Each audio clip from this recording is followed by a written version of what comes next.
I can't take that tape from you. If it's unsolicited, I can't touch it. It's not easy to break into the music business. But these three guys... What's your secret code? I can't tell you my code. ...just found a way. You guys are a unsigned band, and you broke into the radio station to get your demo played on the air? I just feel a little goofy with a water pistol. They don't know it's a water pistol. They think it's real. Airheads. I cut a deal with them. We gotta send one person out. I'll go. Well, praise the Lord and call your mom back. Make me a sandwich and order a pizza. This is Comfortflix, and today I'm pulling a spotted pearl from the gray clam of the 90s ephemera. Today we're going to talk about the 1994 film Airheads, starring everyone's favorite Cro-Magnon mummy hunter, Brenden Fraser. No, not that one. Not that. There we go.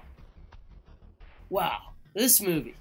To say this movie has a cult following is a bit of an oversimplification. For people my age, growing up in the 90s and early 2000s with basic cable, Comedy Central made sure you saw this movie at least once a month, twice on holidays. Along with clandestine chemicals aimed at turning frogs gay, this could only have been some sort of government indoctrination protocol. This movie was on all the goddamn time, and honestly, I remember liking it the first 5 times I saw it. But honestly, I hadn't seen this movie for over a decade before rewatching it for this review. But as soon as I started watching it, this movie, all these memories came flooding back to me. I mean, the horror. All those channels. Continually recycling daytime programming. Oversized color TVs that took 4 full-grown men to move. Sensually beckoning VHS slots. The crackling buzz of a CRT TV screen. When you put your face up against it. Yeah, everyone put their face up against it. Don't pretend you didn't. I mean, the sheer nihilism of it all. So, if you guys don't know the plot of this movie, it's really simple. These 3 dudes are in a heavy metal band that's going nowhere, and while they're at a show, they get the crazy idea to show up to a radio station and demand that their tape be played. After some harmless hijinks and some assailed manhoods, the group finds themselves holding the whole radio station at gunpoint. They proceed to round up all the radio station employees, and the cops arrive to take their demands. Then, you kind of have your movie. Before I start talking about this movie in the generally reverent way I start talking about these mediocre movies of yesteryear, just let me preface that this movie isn't some affirmation on 80s male culture. There isn't a profound message about race or male violence. This is first and foremost a down and dirty little comedy that I think is just a tad bit underrated in our current dystopian depiction of the future. But I'm still going to talk about those aforementioned topics. Let's talk about some of the characters. Adam Sandler's in this movie, and this is around the height of his SNL career. His character is oddly subdued in this movie, and not overtly wacky or annoying. This is easily one of his best performances in that his acting doesn't give me a cringe hernia. He plays the drummer of the band and the ladies' man of the trio, Pip.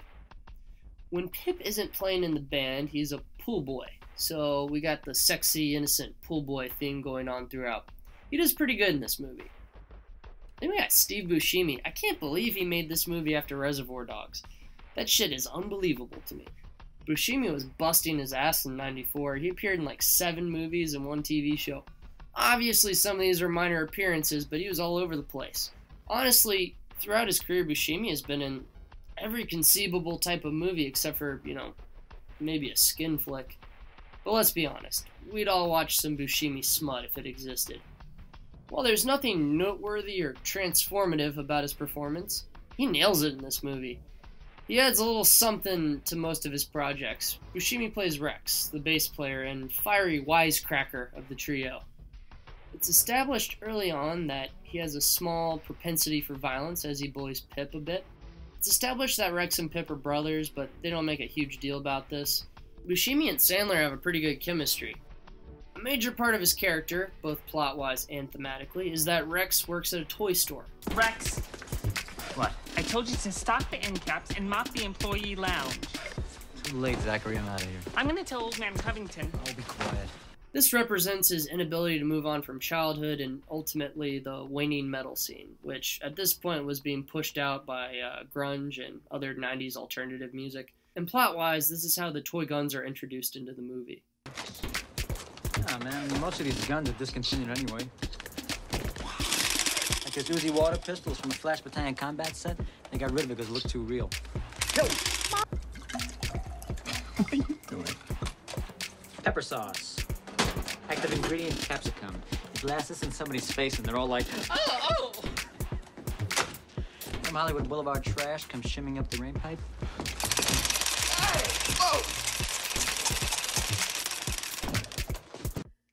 These two characters have pretty decent setups. Their jobs are kind of juvenile, yet believable. You may think I'm reading too deeply into this, which I totally am, but this is some nice, discreet writing. These little details add to the characters, and aren't too fussy or in your face. They're losers, they're immature, excellent. These two are well juxtaposed to Chaz, played by Brenden Fraser, who doesn't have his own identity or job. Fraser does a decent job with the role. There are a few scenes where he needs to deliver a somewhat emotional line, and those don't go over the best. But on the whole, he works. His appearance, vocal cadence, and I guess his mannerisms and energy. Chaz has chosen to emulate the rock and roll persona. This makes him the everyman of the group, and without his own vision or goals, so he latches on to rock music. He's following this unrealistic dream, but he's pretty committed to it. At the beginning of the movie, he breaks into a record station to try to get a record deal. His only goal is to get played, and this is the main motivation of the movie. After his attempt to weasel his way into Palatine Records fails, he goes home to relax. His girlfriend, who has a real job and supports his broke ass, comes home and sees that she is wasting her time with this layabout and kicks his ass to the curb. So he goes to crash with Pip and Rex. And while at a show for the Sons of Thunder, they realize that they need to get their tape played on the air. So armed with toy guns, they decide to break into the radio station. They get their lucky break when one of the employees accidentally hits Pip in the face with the door. This gets them access to the building, and they get into the DJ booth tasked to get their tape played. The DJ, Ian the Shark, is kind of a famous radio host. Instead of pushing the trio away, he decides to mess with them a bit and puts them on the air. This is how the boss of the radio station finds out and tries to kick them out, but he can't leave well enough alone and he insults Rex, who loses his cool and draws a gun. Within seconds, the scene escalates and Chaz finds himself caught in the moment. Chaz forces them to play their tape, which is on reel and not cassette, so they have to get the audio guy to come set up the reel-to-reel, so they get everything set up and we find out their band is called The Lone Rangers.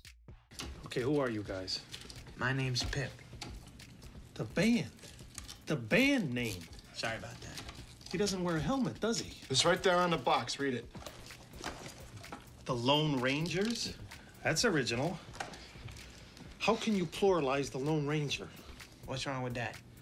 Well, there's three of you. You're not exactly lone. Shouldn't you be the Three Rangers? No idea what you're saying right now. You lost me. Forget about it, Ian. Just play the thing. Yeah, forget it. Just, come on, just play it. They play this for laughs a few times. Yeah. So the reel-to-reel gets set up and they play it. The reel-to-reel eats the tape and it accidentally catches on fire. And they decide to bail. But, unbeknownst to them, someone in the station is called the cops and they have no choice but to hold everyone in the station hostage. So they round up all the employees and the movie switches gears into a hostage movie. Man, oh man, this is a large departure from Dog Day Afternoon. Honestly, Airheads doesn't do anything new or interesting with a hostage movie.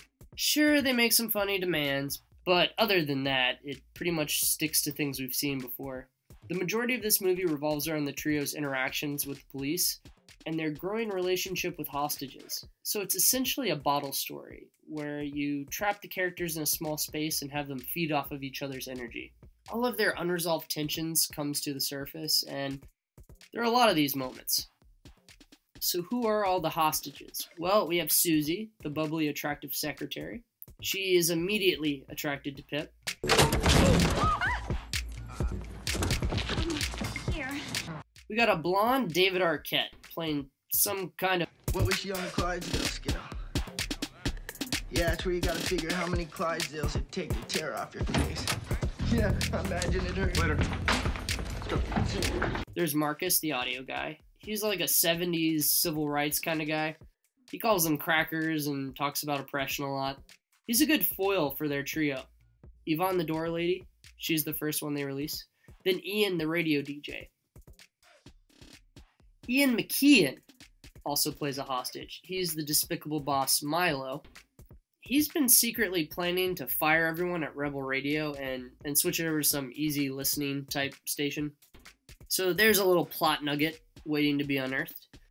McKeon always does his job in these movies, and he plays a decent caricature in this movie. Also, Kramer's in this movie, and he doesn't talk much. He has a few lines peppered throughout, but most of his comedy is physical as he's hiding in the vents and stuff. This is probably a good thing because, and I know you guys don't want to hear this, but Michael Richards isn't that funny.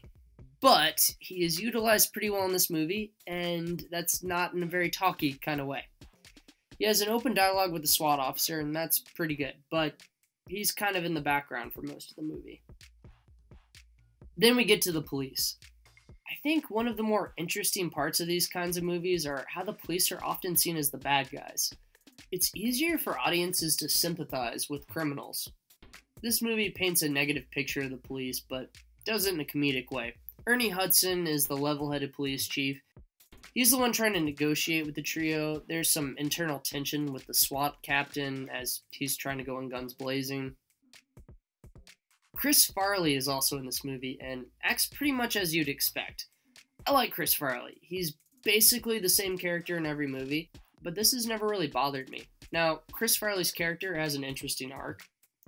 He plays a sort of rookie cop, and this is his first big incident. With some advice from the police chief, he slowly learns the ways of police brutality. It's a minor part of the movie, but he goes from citing protocols to ripping nipple rings off in nightclubs. There are some interesting hornet's nests being poked at in this film. This film, whether you believe it or not, is making commentary on police brutality. The police are more dangerous than the hijackers in this movie. We can see this through the SWAT captain, who introduces a real gun into the equation as his men hand it off to Kramer. Then there's the chanting of Rodney King. I'll talk more about this later, but this is a concrete invocation of police brutality in Los Angeles. I honestly think this was more important on paper than it was in the final product, but I think this works here as a little subtext thing, to store in the back of your head for later. I mean, this movie is a comedy, but the screenplay could have been easily intended as more of a serious drama, with those social implications pushed to the forefront. This is where I think the writer, Rich Wilkes, might have been trying to do a little more with the screenplay. He might have been trying to push some deeper themes, but, let's see some of his other screenplays. Oh God, really? Oh, oof, Jesus.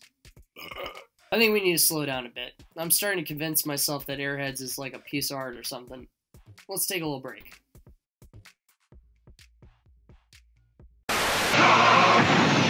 Has a breakthrough in space technology, Magnalock. It defies the law of gravity. Kids' toys are getting too complicated these days. Bring back creepy crawlers. And vehicles each sold separately. Magnalock, a mighty power for Starcom. All this noise. Where's my Tylenol? Take 3. 3 tablets? No, Anacin 3. Amazing Randy, a big beard. You expose people that bend spoons. Oh, I'm not bending spoons, jackass. Universe 10. Hello, I'm Johnny Power. And I'm Samantha 460. And we're Universe 10 News. Here are our top stories. Are cheeseburgers the fountain of youth? A new study from Harvard 1330 has found... These assholes. Where's Tom Brokaw?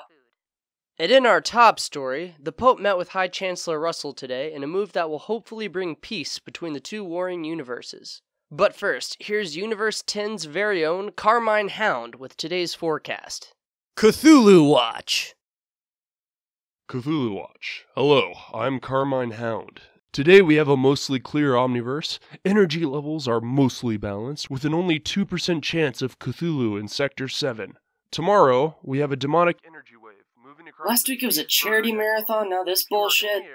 Be careful not to chant any demonic rites or unearth any ancient horrors. Okay, back to you, Johnny and Samantha.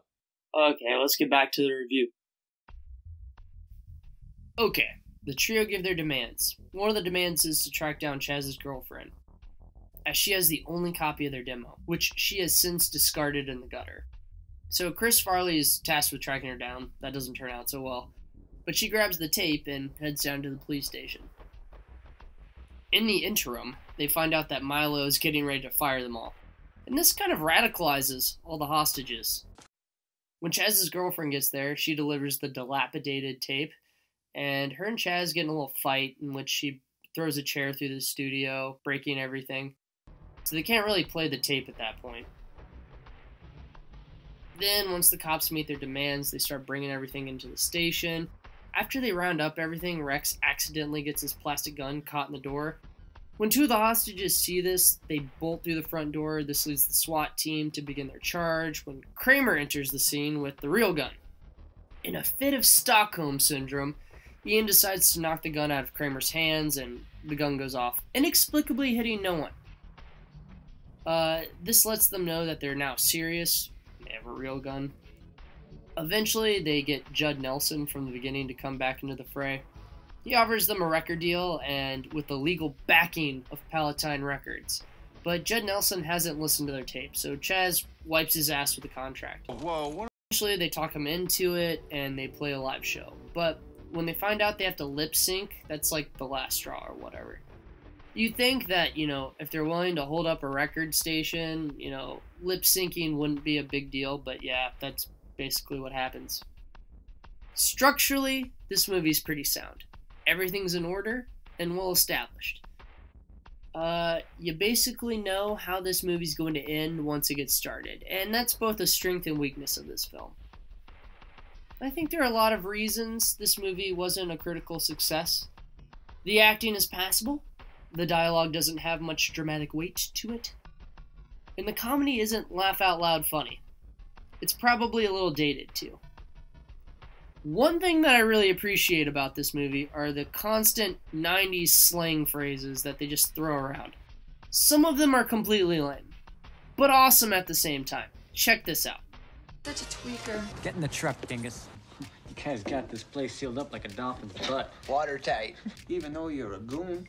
Look, I'm not pulling putt here, all right? Shut up, dick smoke. Cool, but then this penis had to step in and get all heavy. You look like half a butt pub air player. My man's gonna gank you right here and now. That's all we need, DG. You quit necking on me, you femmes. You catch that one, Jake? Both of you shut up, you dicks, okay? If we go outside, we get roped.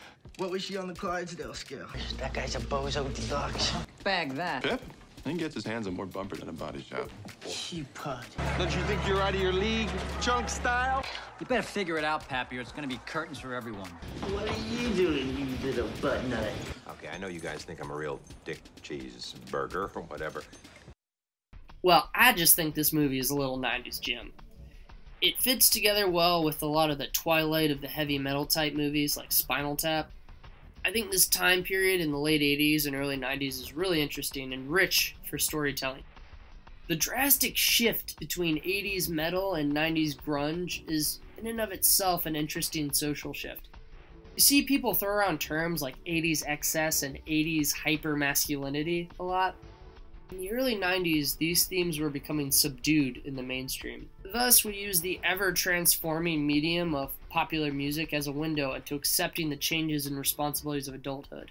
Musical trends change. The world moves beyond old trends and fads. As such, people develop beyond their childhood dreams of being a rock star.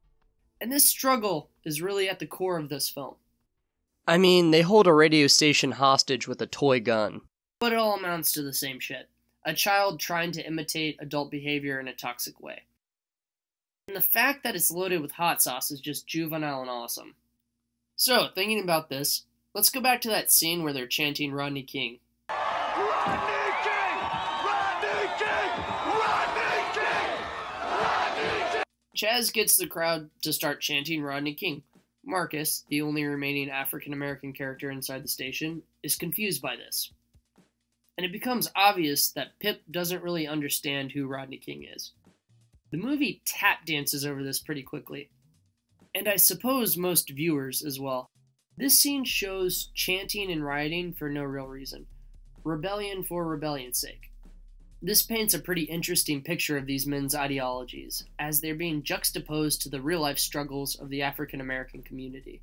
Who this movie is invoking with this? I mean, this movie came out in '94. The Los Angeles riots happened in '92. Comparatively, these men's ethos is one of placid nothingness, malformed by the few televised symbols they can string together. I totally picked up on this as a child. Well, all of that weirdness aside, I think the major reason I like this movie is there's an obvious push towards these characters accepting adulthood. You know, learning that old life lesson. But that doesn't happen in this movie. Sure, Chaz admits that he loves his girlfriend, but we all know the trajectory of this movie could have easily lent itself to them turning themselves in. You know, going in quietly. Embracing adulthood. But fuck that. Childhood wins in the end. They get their record contract. They go to prison, but, you know, their version of the slammer doesn't look so bad. They got strippers and a captive audience. One more thing we should talk about, and it's like, you know, like a small thing. The motherfucking soundtrack. Yeah. Anyone who's made it this far into my indulgence will probably guess that I will praise this soundtrack. And yeah, I think it's a choice soundtrack. You only have two major hits on it. Born to Raise Hell by Motorhead and that White Zombie song that you kind of just stapled to the movie. Everything else is somewhat less recognizable, which is a good thing. Obviously, this was an easy way to cut costs, but, you know, I think it works for the movie. As a modern viewer, you get a nice little window into lesser-known tracks. Like that Four Non-Blonde song. Yeah, you only know them from that He-Man meme. But yeah, they have other songs. And the most notable is the track that they make for this movie. They cover a Reagan Youth song, Degenerated, and, you know, it's a cool song. Fraser's vocals fit in surprisingly well. Yeah, look it up. Degenerated by the Lone Rangers. And the Reagan Youth version is pretty good too. So, Airheads isn't what you'd call a work of art. Or a work of anything, really. It's a solid movie. Honestly, other than some mediocre acting and a few underwhelming jokes, I can't find too many things I feel comfortable bashing. A lot of its problems are symptoms of the era it was filmed in. For a dumb comedy, I think there's a lot going on here. Sure, David Arquette sucks, Brendan Fraser doesn't always pull off the emotional stuff, the jokes are mostly dated, and a lot of the slapstick is shooting for the cheap seats. I'm aware I'm pulling a lot of punches with this movie. I'm aware most of it is due to nostalgia. I mean, I know this isn't an amazing film, nor is it noteworthy or deserving of such a long review. But future generations need to know about this movie. I really like Airheads. It's a dumb movie, but I think you will be pleasantly surprised watching it. It's competently made, and the story moves at a good pace. If you've already traipsed through the endless amount of movies on Netflix and other things, you know, give this movie a shot. Okay, I'm Hermes Cat. Thanks everybody for watching. Everyone at home, light a candle for Brendan Fraser's receding hairline. Thank you and good night.